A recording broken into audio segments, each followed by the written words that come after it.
Hey guys, welcome back to the channel. This is a story about what if Nagato give his Rinnegan to Naruto. Before I start, please support for more amazing content, and do consider subscribing to my channel and share this video with your friends. This is written by MegaDarkly and link in description and support writer.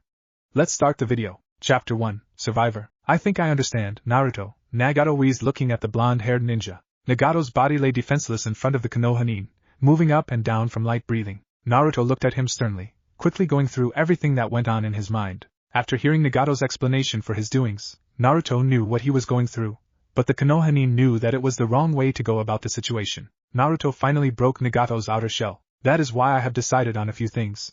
Nagato returned. I will revive everyone I've killed recklessly. But before I do that, there is something you need to know. Naruto gazed upon the nearly lifeless man, now curious as to what the Rinnegan had to say. Konan looked at her friend as well, keeping quiet so she would not interrupt him. Her face was solemn, but unsure of which emotion she needed. There are things about your family that you don't know. Things that were so dangerous that most of your relatives were killed in order to prevent chaos, Nagato croaked. He looked at the boy whose facial features softened from confusion. The truth is, your family held a very powerful bloodline trait, Naruto. This trait was so deadly that during the Second Great Shinobi War, everyone made an attempt to kill them. Well, if they're all dead, then how does that relate to me? The blonde nin bluntly asked. Nagato looked down at the boy, and then curled his lips upward. 2 of them survived the war, Naruto. The leaf nin widened his eyes upon that response. Why, you mean, my father was a survivor? Nagato slightly chuckled, which followed by a hacking cough. Once he settled down, he continued. No, Naruto. Your mother was the one who survived. My mother? Naruto questioned. Nagato received glances from both Naruto and Konan, but merely shrugged them off with an indifferent composure. Yes, Naruto. Kushina Uzumaki was a survivor from the Shinobi War clan massacre. Her abilities were unawakened during the time of the massacre, so no one could tell her descent. She then moved to Konoha to hide from the killings and turned herself into a Konoha ninja. Naruto nodded at that, but then he realized something. Wait. If 2 of them survived, then who is the other one? Nagato looked at him with his breathing still ragged from chakra consumption. Then he dropped the seriousness that etched across his face to let out the gentlest smile he could muster, and replied. I am Naruto. Both Konan and the blonde-haired Jinchuriki face faltered at the Rinnegan wielder. What? Nagato. Is this true? Konan asked the red-headed man, who willingly shook his head in compliance. Yes, Konan, Naruto is my little cousin. The Konoha didn't know what to say about all of this new evidence. Everything he knew about himself, and his heritage brought itself into a new light. All he did was drop to his knees and bang his hand on the floor. A few tears shed from his face, followed by chants of why. And I can't believe it. Obviously from the sudden realization that had taken place. Don't be sad, Naruto. It was supposed to happen this way. Naruto looked up at Nagato with teary eyes, who gave him a comforting smile. He then got back up and wiped his face with his sleeve, feeling as if a boy shouldn't cry. Oh, so that's why you wanted him last. Is that why we never caught him as well? Konan asked, unsure of the situation. Nagato shook his head in agreement. That, and because Naruto is just so powerful. A slight snicker escaped his lips. Any information received about Naruto, I simply destroyed. I didn't want my cousin treated like some animal, like he had been treated for most of his life. Naruto's eyes widened again at the statement. That's right. I have been watching you ever since you became a ninja. I've watched you grow into what you are today, and to say I'm impressed is an understatement. For a while, I thought you would have rebelled, but you kept your head held high. I guess that's something I envy about you. The redhead lowered his view from wandering eyes and softly continued. That is why, before I go, I have something to give you. Approach me, Naruto. The Konoha was wary, but did as was told by taking reluctant steps closer to the man. Naruto heard a soft click on the left and right arm braces that held Nagato's hands. His arms trembled weakly as he tried to release them from the arm cuffs. Finally, he extracted his hands only to have them flop to his sides. The blonde ninja climbed onto the mechanized, four-legged vehicle, getting within reach of the Rinnegan wielder. Nagato smiled at the boy before him as he lifted his arms. He brought them up in great difficulty, placing his thumbs on both cheeks underneath the eyes of the Konoha face. He then placed both his index fingers and middle fingers on Naruto's temples, gaining full attention of the boy. This may hurt a little at first, but it will go away in a moment, Nagato assured him, only to get a frightened look from the leaf ninja. The redhead then closed his eyes and began chanting a mantra, producing a lavender chakra through his fingers that seeped into Naruto's skin. Not even a moment later, the blonde ninja began screaming in agony. Gaiak! Naruto choked out as the mantra continued. More chakra dispersed through his fingers as Nagato proceeded with the chant, which made small steam formations begin to appear around said fingers. Naruto closed his eyes as a burning sensation swept through his entire body. He felt like he was in his own personal hell as fire seemed to invisibly consume the boy, making all of his nervous system react to the painful feeling. This lasted for another few seconds before, finally, Nagato released his grip, in turn making Naruto fall to the floor with steam protruding from the Akatsuki's former finger placements. The Konoha nin made several attempts to vomit, but never succeeded as the feeling died slowly. Naruto fought to get back up by fumbling a few times on his feet, but managed to reach full height again. His eyes stung to the degree that he had to keep them shut for the time being. A minute or so passed as Nagato started up again. Alright, Naruto. You can open your eyes now. The blonde-haired boy opened them and blinked a few times before fully focusing again. Nagato looked at Naruto and gave him a slight smile in confidence. I have awakened your ability. The ability of the Rinnegan. It is not a full Rinnegan because you have not mastered it yet, but I don't see a problem with you increasing it to its fullest potential. Naruto looked at his reflection on one of the metal braces and realized that 2 violet rings had replaced his irises entirely. The scene caused him to jump back in amazement, in turn making him stumble over his own feet. Nagato started talking once Naruto jumped up to his feet again. Yes, your eyes have turned to Rinnegan, but it's never permanently that way. You can turn it on or off whenever you use it, sort of like the Byakugan from the Hyuga clan. The blonde nin shook his head as the Rinnegan faded into his normal ocean blue eyes. Konan was speechless. The boy who had fought against them for so long was, in actuality, Nagato's cousin, another holder of the Rinnegan. Nagato must have full trust in this boy. I have never seen him like this before. Konan thought as she gazed upon the two. A few minutes passed as Nagato finally spoke up. Naruto, I am sorry about what I have done. Hopefully you will use the Rinnegan better than I have. The blonde-haired ninja looked at Nagato, and then gave him a sad smile. By the time I have revived everyone, I will hopefully have moved on to a better place. My own peace. Wait. No. You can't die. Konan shouted as she watched the man prepare himself. He looked at her solemnly, as if he was contemplating something, then gave her a happy glare. It has to be done, Konan. I was foolish. I killed thousands of people trying to find an answer. Now I am paying for my actions. No. Please. I need you. I'll have no one left if you're gone. She returned. Naruto? Nagato called to him, completely ignoring his friend. The blonde Jinchuriki met the operator's gaze. Take care of Konan for me. Naruto nodded his head and watched as the Rinnegan wielder made a few hand signs to pour the rest of his chakra into the move. It took well over a minute before they witnessed Nagato's body go limp and all signs of life fade. Naruto sighed as he recalled everything that occurred previously. His very last family member died before his very eyes.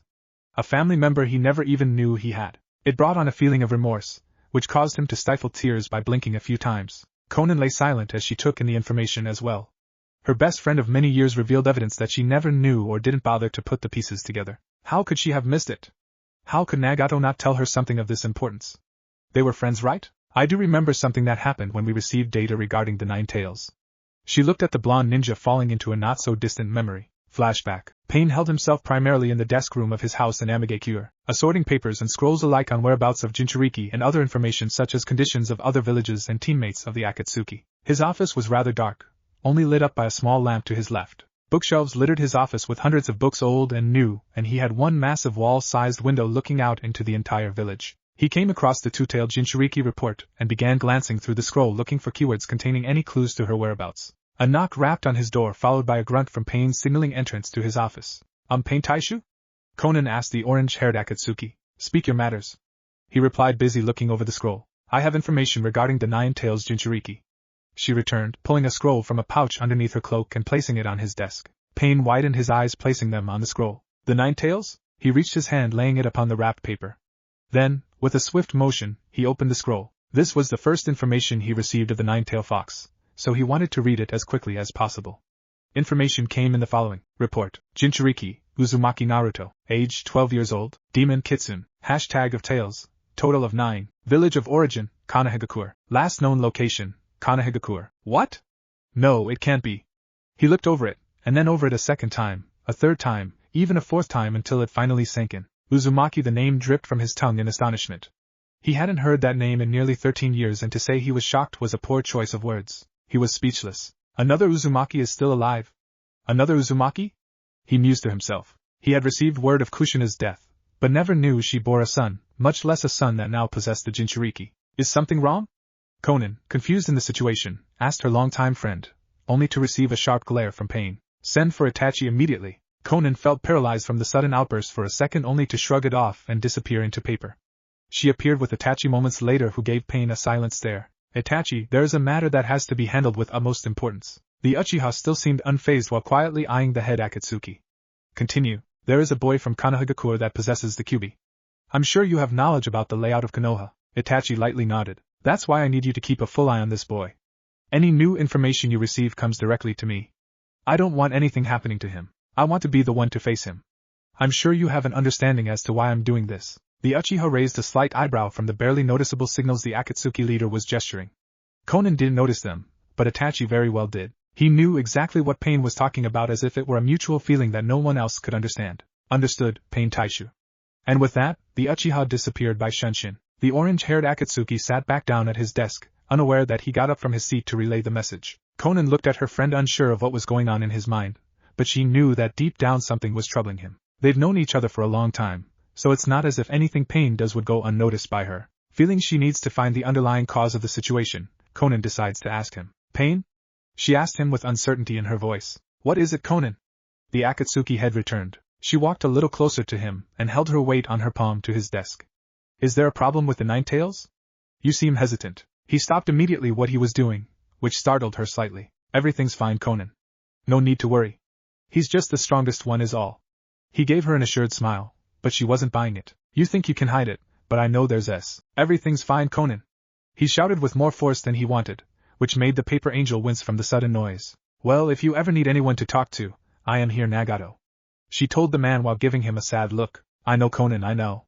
Pain replied breathlessly. He got up, walked over to the wall-sized window, and began looking out into the rain as if something was there. It seemed like he wanted to talk about it, but he just didn't have the heart to. Conan could feel his sadness radiating from him. She knew something was hurting inside of Pain, a new anguish that made him second-guess a couple of things. Maybe it was something she could help with. They have been friends since they were kids, so there shouldn't be anything that they couldn't tell each other. However, there was something that he didn't want to reveal to his friend, which left her slightly confused. Finally, she concluded that nothing else said could change his mind about it, so she asked one final question. Need me for anything else, Pain Taisha? She asked reluctantly. You're dismissed. He called. Yes, sir. The purple-haired Akatsuki responded, walking out of the door. She turned her head one last time to look at Pain, who was still gazing out into the rain-filled city lost in thought. She then lowered her head slightly, and softly closed the door. End flashback. After she remembered that, she felt like a total idiot. All of that time she had to figure it out, and she felt completely oblivious to it. Then her gaze turned back to Nagato. Her friend from umpteen years was dead. Her last friend from the trio, which now consisted of one, was dead. The realization finally hit her. Then for the first time since the war, she began to cry. She slumped to her knees and pushed her hands to the floor. A tear or two rolled from her cheeks as she continued to lightly sob. She didn't know what to do anymore. Her friend Nagato was head of the organization ever since Hihiko died. She could continue as leader, but there was no reason to continue a society that had no purpose anymore, since the previous owner defected himself before he passed on. She sobbed even more each time she thought about his death. Naruto watched her sulk in her own misery, and started to feel sorry for the lowly Rinnegan. He didn't know what to do for Conan since she was once the enemy, but something told him that deep down inside she too was human just like him. He walked over to her feeling the need to console her because he has been there before, and he knows how it feels. Then she began to shout hysterically, "Keep away from me!" She began worming her way to get farther from him. Conan, I understand how you feel. How? Shut up. You understand nothing. That last word had so much disgust in each syllable that it spat from her mouth like acid. Naruto tried to move closer, but she still wormed even farther until she reached a wall, continuing to sob with her face turned in an angle that blocked Naruto's view to see her cry. Stay away! Conan yelled, making Naruto wince. He knew she really didn't want him to keep away from her, but she really wasn't the type he would just up and hug either. He didn't know her too well, but Nagato did tell him to take care of her, so he went for second best. You think I didn't cry when Jiraiya-sensei died? I don't think that pain will ever go away. Jiraiya-sensei was my godfather. He began to feel enraged the more he thought about it. It was something he wanted to get off his chest for a very long time. He could not believe he was actually saying it, but there he was on autopilot, speaking whatever his heart felt now. He taught me almost everything. I wouldn't be alive right now if it wasn't for him. She still sobbed on the wall, not saying a word, which made Naruto vent even more. He slapped his hands on his face from the frustration, then screamed, I just killed my cousin. My last family member I will ever know is dead.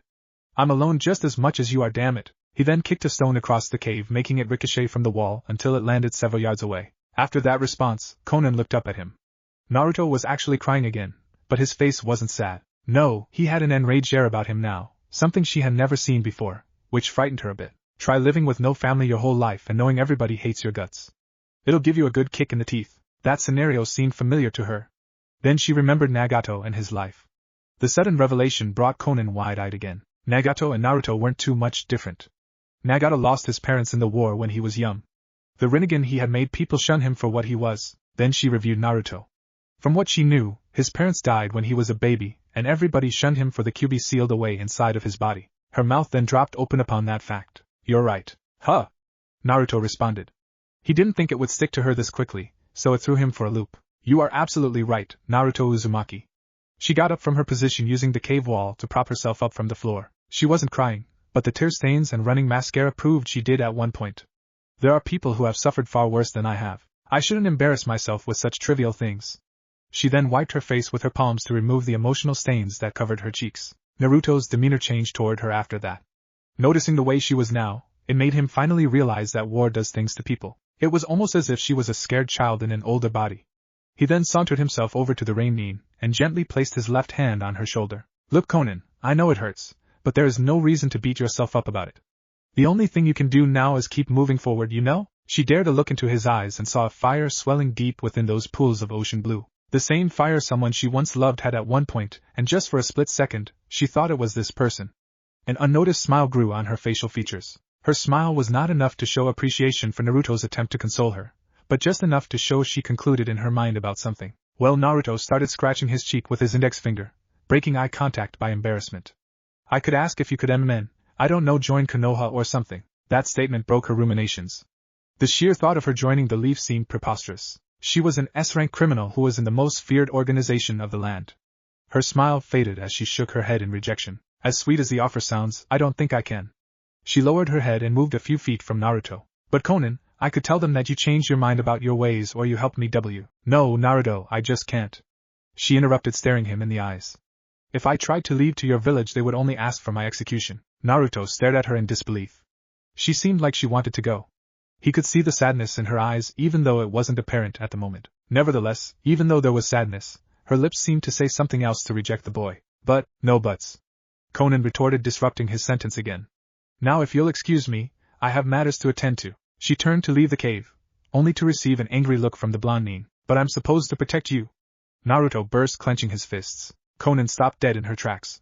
A gasp entered her lungs as once again. Another thing about this boy reminded her of Ihiko. The orange-haired ninja had said that to Conan one last time before he died. The girl was very distraught about the death of her teammate, since she did have a crush on him after all. But after Nagato replaced him as Akatsuki leader, either one of them spoke about it again.